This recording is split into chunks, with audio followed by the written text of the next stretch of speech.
I was always so afraid of the dark as a kid. I used to think that there was something wrong with me. The way I would tense up when I could no longer distinguish my bedroom's walls from the floor, when it all became a uniform sheet of darkness. As I grew up, I came to discover that I wasn't alone at all. It was only natural for kids to fear the darkness, that even some adults were wary of it. I also discovered, as I grew up, that not everyone had a father like mine. A father that would go out of his way to put me in that darkness. A father that would pull my new nightlight from the socket by my bed and smash it to small plastic bits under his heavy boot. He would tell my mother that I must have broken it somehow.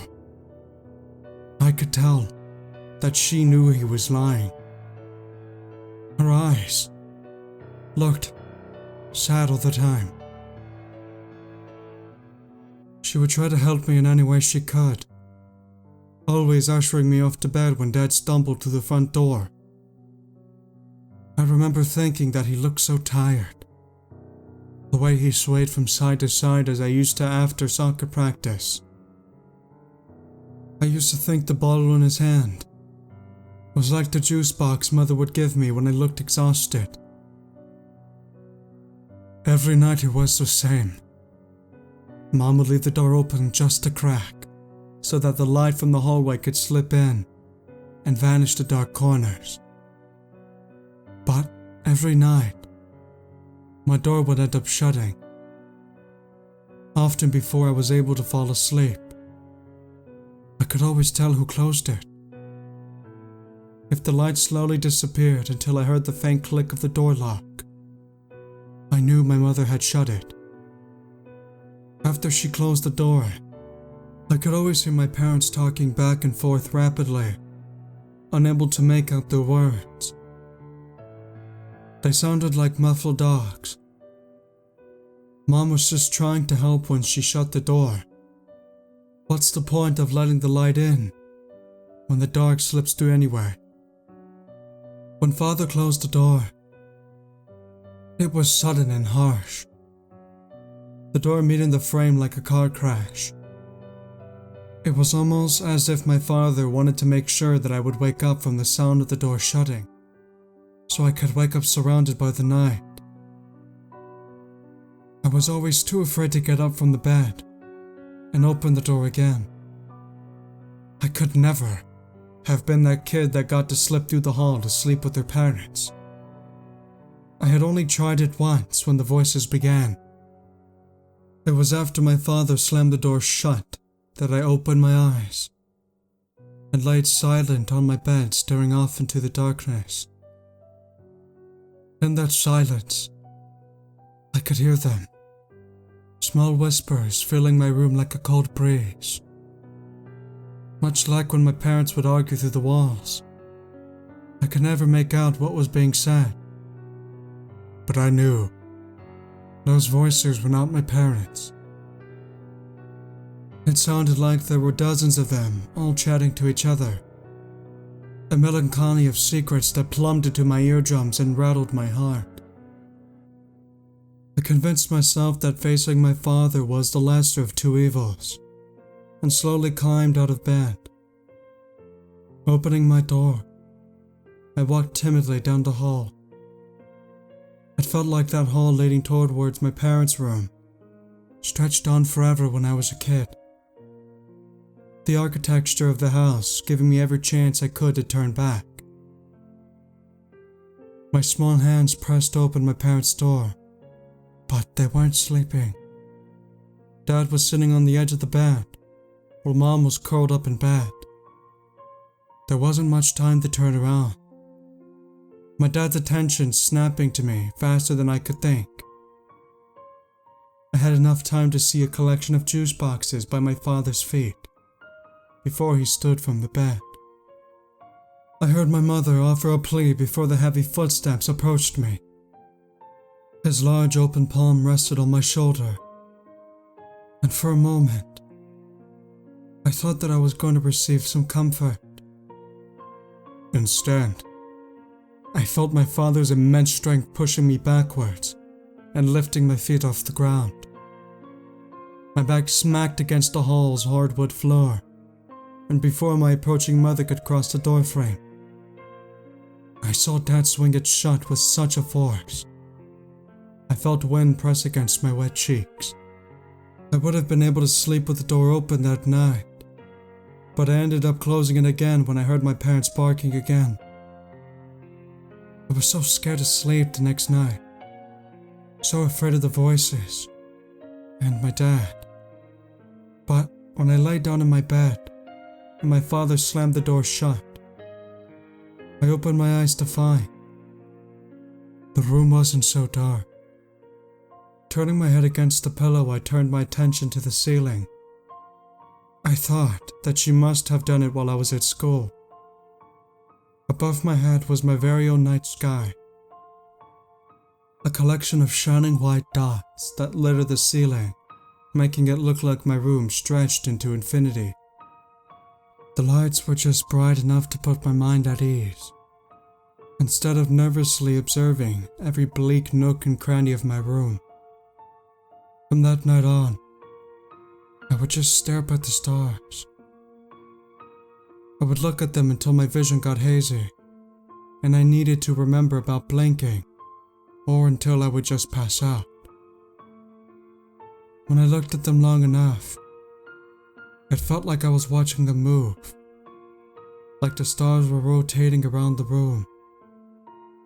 Sometimes, my vision would get so bad it looked like the lights were flickering. I was so thankful for those lights. I wanted to thank my mom, but I figured she wouldn't want me to bring it up. It was enough for her to see me getting better sleep. She would occasionally tell me how proud she was that I got over my fear of the darkness. Even though I hadn't really, if it wasn't for the stars, I would still be afraid. But she looked so happy, so I never told her. Seeing my mom happy wasn't something I got often, so I cherished that too. Night after night, those stars kept me company, and some part of me started to feel braver and braver. Even when I started hearing the whispers again, they just became another part of the night, another thing to keep me company. I even started closing my door so that my father didn't get the chance to slam it shut. And then, the stars went away. I could never forget that night. As I laid in bed staring up at the tiny freckles of white dotted around my ceiling, I heard a door slam. Not mine, but the front door. There were no whispers that night, so I could hear every heavy footstep. My parents started to bark, but the bass of my dad's words were higher than I was used to. It felt like his words were shaking my bed frame. On my back, I focused on the smaller stars seemingly swaying above me as my mother's smaller footsteps raced up the stairs, and my father's followed shortly after. I heard my mom gasp before there was a large thud in the living room. It sounded like when my father had pushed me down, but it was louder and definitely shook my bed.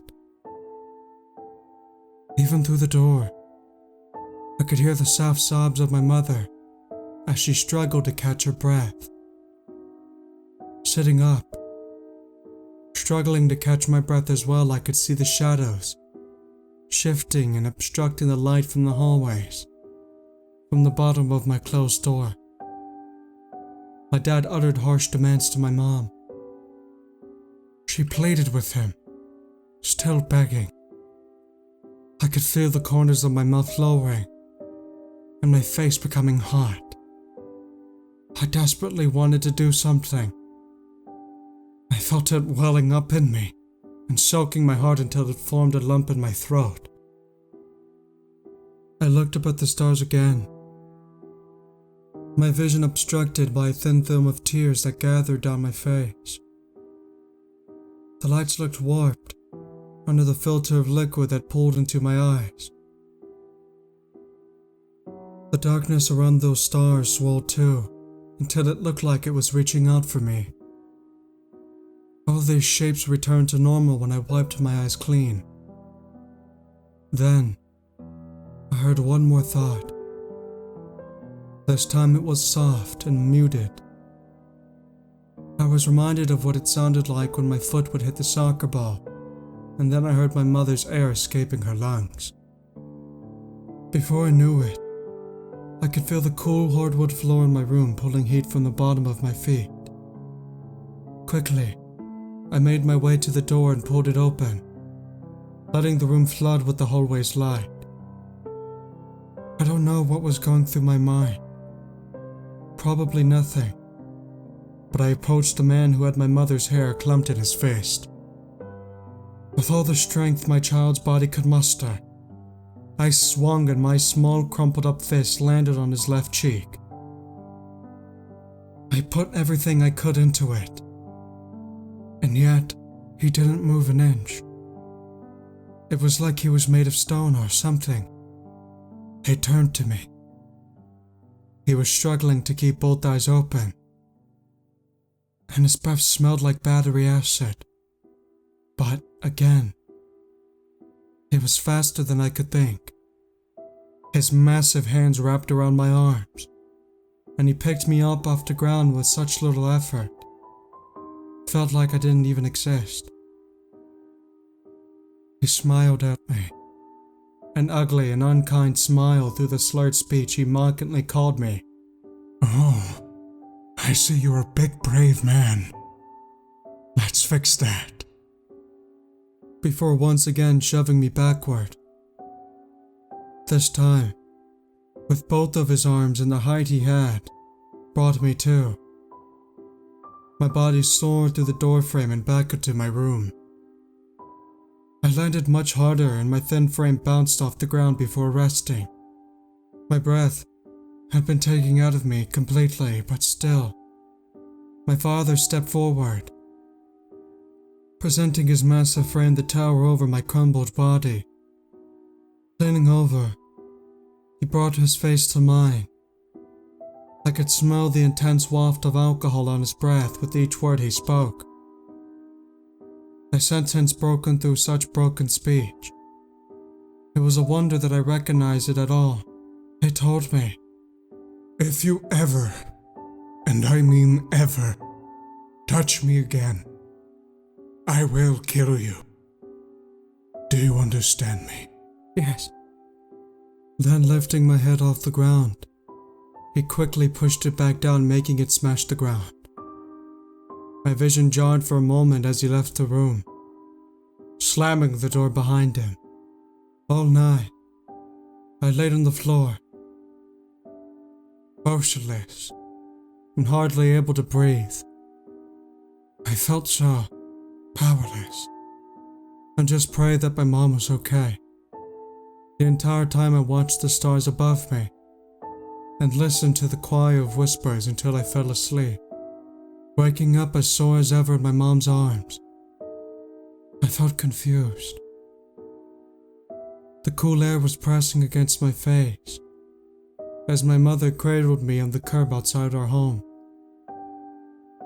I started to try and look around when I noticed the red and blue lights alternating around us. She rested her hand on my head and told me to keep my eyes on her. I did, but it was what was behind my mother that I focused on. Real stars were hanging in the night sky above us. There were more whispers around me, but they sounded different. I could hear footsteps all around us and the sound of running vehicles. I was curious, but I was so tired, and watching the actual stars, miles and miles above me. I fell asleep, embraced in my mother's arms. The next day my mother explained that my father had been taken away by the police, and she didn't think he'd be coming back. I didn't know how to feel, but I knew there was a ping of relief in me. Something to distract me from the pain in my body. My mom was absent a lot after that, always leaving the house. I thought that maybe she had to get another job since Dad was gone. She started looking happier as the days went on, and in turn, I started to feel happy too. I was allowed to keep the door open at night, so the hallway light could creep in, and so that I could make sure my mother's steps were the only ones walking up the stairs. Since I was allowed to keep the door open, I thought at the time that it made sense for my mom to take the stars down off the ceiling. Even though I liked them, I didn't bring it up because things were getting better. Not until recently anyways, where I learned what happened to my father that night. Years had passed, and my mother lived in that house for all of them. She started to age and I went off to college. I recently returned to help her move things. She was finally leaving that house behind. I always asked her to move over and get away from the horrible memories, but she said she couldn't leave. She said she had memories of us in there too, and that the house had a way of looking out for her. I would laugh it off, but I was glad that she finally decided to make the move. I guess she just didn't need a house that big all to herself anymore.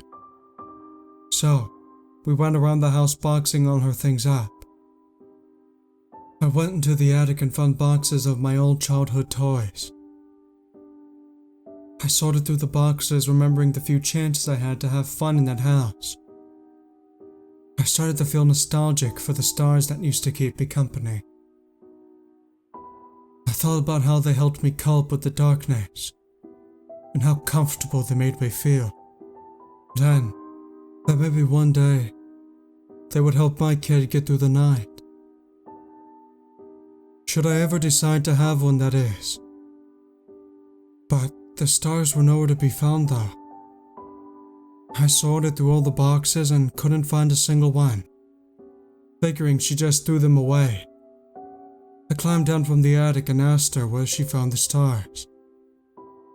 She looked puzzled, which wasn't that surprising.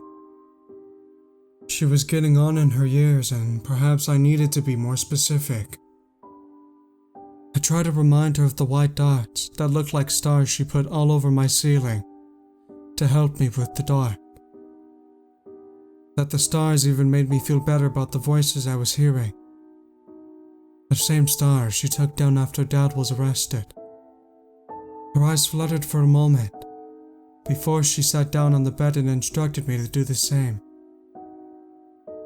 She began by telling me that my father was never arrested.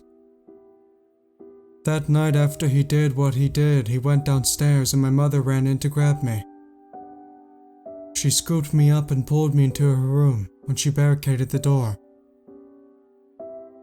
She listened as my father ran around the house after noticing we weren't around anymore. He was far too drunk to even think that we were in the same room he slept in.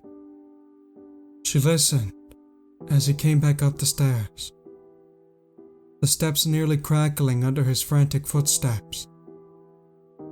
My mother peeked through the door and watched as he walked into my room. He looked around yelling my name, saying that if I don't come out of hiding, that I was going to be in big trouble. Then, he stopped and looked around the room, but with more curiosity than anger he had before.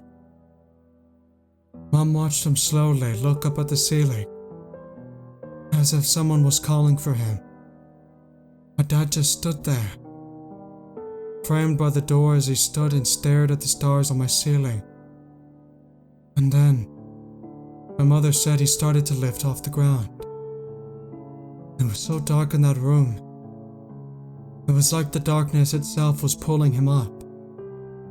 And before she even knew what to think, he was gone. She waited a brief moment before cautiously opening the bedroom door and stepping into the hall. Each step took minutes to get through, she said as she made her way to my room. It sounded like it was far away, my father screaming, but she said it got louder and louder until it crescendoed, when my father's body dropped from the ceiling and smacked against the floor. In complete shock, my mother managed to dial the police, who also brought an ambulance with them. But she said Dad was far beyond saving. She said that with relief in her voice. She continued to explain that she had to meet with the police for a long time after that night, which is why she was absent so often. The police couldn't explain what happened, but ending up ruling out my mother as a suspect in my father's death, because the police had no idea what his cause of death was. They said it would have been physically impossible for a full-grown bear to do damage like that to a body. Never mind thinking my identity, my mother could do it. She said the closest thing the coroner could liken the damage to was someone falling from a plane a mile up and smacking against the pavement. She'd never get the shape of him out of her mind. The way his body had folded and pressed into itself, the way his bones poked through the skin, and how his eyes had rolled back. Even when looking at the complete decay of life that was my father, she felt warm that night. She had never questioned it. She had been dealing with the monster that was my father since before I was born, and whatever monster it was that took him out of our life, she was thankful. That's when she said something that made my heart sink. She said to me that something must have been looking out for you, and I couldn't help but picture them. All the beady white orbs that hung above my head every night I closed my eyes, the white shining dots and the endless darkness around them. I found myself strangely thankful for them. What I now know, they were never stars.